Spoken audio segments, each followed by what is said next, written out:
সবাইকে সুপ্রভাত। আজ দর্শন করাবো তোমাদেরকে নবদ্বীপের এক অপূর্ব সুন্দর জায়গা।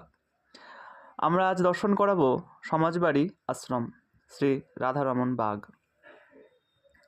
দেখো, দর্শন করো সমাজবাড়ি আশ্রমের শ্রী শ্রী রাধা রমণজিউয়ের অষ্টসখী পরিবৃতা শ্রী রাধিকা এবং রাধারমণ ঠাকুর।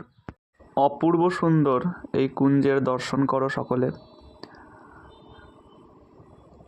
আর ঠিক তার এই পাশেই রয়েছে শ্রী শ্রী নিতাই গৌর সমাজবাড়ির শ্রী শ্রী নিতাই গৌর। দর্শন করো সকলে, কি অপূর্ব সুন্দর নিতাই গৌরের দর্শন।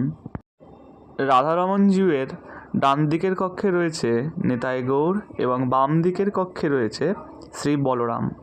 আর এখানে কিন্তু রাধারমণের অষ্টকালীন লীলা প্রকট। আজকের মতো এইটুকুই। সবাই ভালো থাকবেন, সুস্থ থাকবেন। জয় নিতাই, জয় গৌর, জয় মা।